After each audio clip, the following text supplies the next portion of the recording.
അസ്സലാമലൈക്കും. അപ്പോൾ നമ്മളിന്ന് വന്നിട്ടൊരു കൂൺ ഫ്രൈ മസാല പറഞ്ഞിട്ടൊരു വിഭവം ഉണ്ടാക്കാനാണ്. അതിന് മെയിനായിട്ട് വേണ്ടത് തന്നെ കൂണാണ്. അത് എടുത്തിട്ടുണ്ട്. ഇനി നമുക്ക് മസാല ഉണ്ടാക്കാൻ ഒരു മുട്ട നമ്മൾ പൊട്ടിച്ചിട്ട് പ്ലേറ്റിലൊക്കെ ഒഴിച്ചു കൊടുത്ത് ഇതാക്കിയിട്ടുണ്ട്. പിന്നെ നമ്മുടെ വെളുത്തുള്ളിപ്പൊടിയാണ്. വെളുത്തുള്ളിപ്പൊടിയും ഇഞ്ചിപ്പൊടിയാണ് ഇട്ടെടുത്തിട്ടുള്ളത്. പിന്നെ കുറച്ച് ഉപ്പ്, പിന്നെ ചിക്കൻ മസാല കേട്ടോ.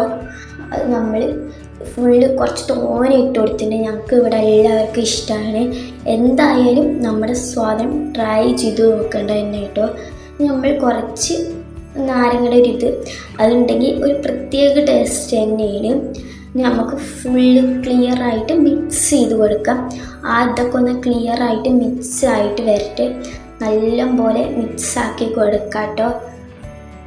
അപ്പം നമ്മുടെ ഇതൊക്കെ സെറ്റായി വന്നു. പക്ഷേ രണ്ട് സാധനം മറന്നു പോയിട്ടോ. നമ്മുടെ മഞ്ഞപ്പൊടിയും അരിപ്പൊടിയാണ്. ഇതുണ്ടെങ്കിൽ വേറൊരു ടേസ്റ്റ് തന്നെയാണ്.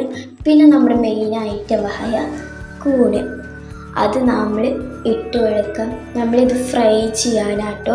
ഇത് മസാലയിലൊക്കെ നല്ല പോലെ പിടിച്ച് ഇതായിട്ട് വരണം. നമ്മൾ നല്ലവണ്ണം മിക്സ് ചെയ്ത് കൊടുക്കുന്നുണ്ട്. ഇത് കണ്ടില്ലേ, നമ്മൾ സെറ്റാക്കി വെച്ച ഇതൊക്കെ റെഡിയായി വന്നിട്ടുണ്ട്.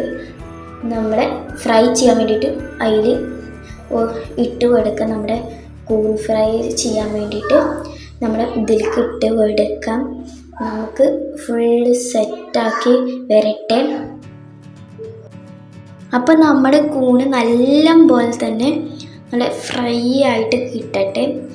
നമ്മുടെ കൂണ് ഇപ്പോൾ ഇതാ സെറ്റായി വന്നിട്ടുണ്ട്. ഇനി നമുക്ക് എണ്ണയിൽ നിന്ന് കോരിയെടുക്കാം.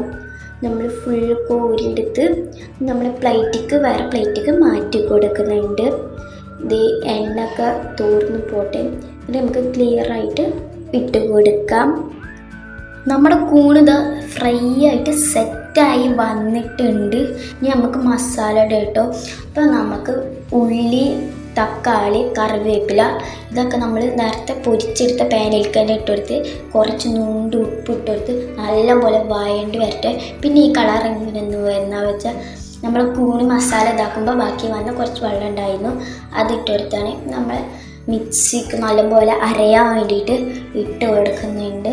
നല്ലപോലെ അരച്ചെടുത്തിട്ട് കുറച്ച് ചൂടായിട്ട് വരട്ടെ, കുറച്ചൊന്ന് തിളച്ച് വരട്ടെ. അപ്പോൾ ക്ലിയറായിട്ട് തിളച്ച് വരുമ്പോൾ നമ്മൾ ഇതിട്ട് കൊടുക്കുക, കൂൺ ഫ്രൈ ഇട്ട് കൊടുക്കുക. ഈ തിളക്കുന്നത് എന്തിനാന്ന് വെച്ചാൽ നമ്മുടെ ഇത് നല്ലപോലെ തന്നെ കൂൺ ഫ്രൈയിൽ കയറി പിടിക്കാനാണ് മസാല. അപ്പോഴാണ് അതിൻ്റേതായ ടേസ്റ്റ് ഉണ്ടാവുള്ളൂ. ഇനി നമ്മൾ നല്ലപോലെ തന്നെ ഇളക്കി കൊടുക്കണം. എല്ലാ ഭാഗത്തും കൂണെത്തുന്ന രീതിയിൽ ഇളക്കി കൊടുക്കുക. അപ്പോൾ നമ്മുടെ സാധനം ഇവിടെ സെറ്റായിട്ടുണ്ട്. എല്ലാവരും മസ്റ്റ് ട്രൈ ആണ്. പിന്നെ എപ്പോഴും പറയുന്ന പോലെ തന്നെ എല്ലാവരും ലൈക്ക് ചെയ്യുക, ഷെയർ ചെയ്യുക, സബ്സ്ക്രൈബ് ചെയ്യുക. അസ്സലാമു അലൈക്കും.